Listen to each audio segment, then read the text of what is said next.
এইকেইটা ইংগিত পালে গম পাব মহাদেৱ আপোনাৰ কাষত আছে। এইকেইটা ইংগিত পালে গম পাব মহাদেৱ শিৱই আপোনাৰ ভৱিষ্যত সুনিশ্চিত কৰিছে। আপোনাৰ কাষত বাৰু মহাদেৱক কেনেকৈ বিচাৰি পাব? মহাদেৱ শিৱ দুৰ্বলৰ ত্ৰাণকৰ্তা, অপশক্তিৰ বিনাশকৰ্তা। তেওঁৰনো কি ক্ষতি হ'ব পাৰে যাৰ লগত দেৱাদিদেৱ মহাদেৱৰ আশীৰ্বাদ থাকে? কিন্তু ভগৱান শিৱই যে আমাক সকলো সময়তে ৰক্ষা কৰি আছে আৰু আমাৰ লগত আছে, সেয়া আমি জানিব পাৰোঁনে? হয়, নিশ্চয় পাৰোঁ। কিছুমান বিশেষ চিনৰ জৰিয়তে ঈশ্বৰে আমাক এই কথা জনায় যে তেওঁ আমাক সদায় ৰক্ষা কৰি আছে। এই ভিডিঅ'টোত আমি তেনে তিনিটা গুৰুত্বপূৰ্ণ লক্ষণৰ বিষয়ে ক'ম।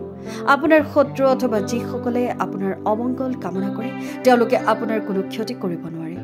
আজিৰ সময়ত এনে বহু লোক আছে যিসকলে আমাৰ অমংগল কামনা কৰে আৰু সৰু সৰু কথাতে আমাৰ সৈতে শত্ৰুতা কৰে। আমাক দুখ বা বিপদত দেখি এনে লোকে আনন্দ পায়। এই পৃথিৱীত এনে বহু লোক আছে যিয়ে আপোনাক সুখী হৈ থকা দেখিবই নোৱাৰে আৰু যিকোনো প্ৰকাৰে আপোনাৰ সুখ কাঢ়ি লৈ আপোনাৰ জীৱনটো ধ্বংস কৰিবলৈ অহৰহ চেষ্টা চলায়। আপোনাৰ ক্ষতি কৰিবলৈ এনে লোকে কোনো সুযোগেই নেৰে। কিন্তু যেতিয়া ভগৱান শিৱ আপোনাৰ লগত থাকে, তেতিয়া আপোনাৰ শত্ৰু বা আপোনাৰ অমংগল চিন্তা কৰা সকলে যিমানেই চেষ্টা নকৰক কিয়, তেওঁলোকে আপোনাৰ একোৱেই ক্ষতি কৰিব নোৱাৰে। তেওঁলোক প্ৰতিবাৰে বিফল হয়, বাৰে বাৰে চেষ্টা কৰিও অৱশেষত চিন্তাত পৰে যে এনে কিয় হৈ আছে।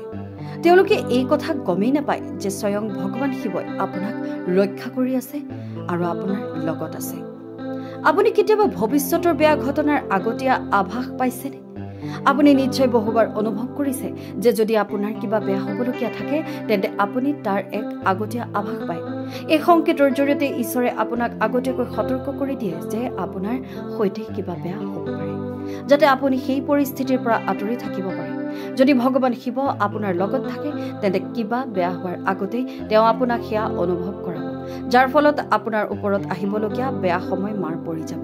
ঠিক তেনেদৰে যদি ভৱিষ্যতে আপোনাৰ কিবা ভাল হ'বলগীয়া থাকে, তেন্তে আপুনি তাৰো আগতীয়া আভাস পাবলৈ আৰম্ভ কৰিব। যদি আপোনাৰ সৈতে এনেকুৱা হয়, তেন্তে এই সংকেতক কেতিয়াও অৱহেলা নকৰিব।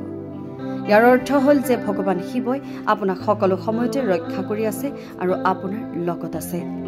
আপুনি যে শাৰীৰিক আৰু মানসিকভাৱে সুস্থ, সেয়া ভগৱান শিৱৰ দ্বাৰা আপোনাৰ সুৰক্ষাৰ অন্তিম লক্ষণ। আজিৰ যুগত প্ৰায় সকলোৱে কোনো নহয় কোনো শাৰীৰিক বা মানসিক সমস্যাৰ সন্মুখীন হৈছে। বহুতে এই সমস্যাসমূহৰ মাজতে গোটেই জীৱনটো পাৰ কৰে।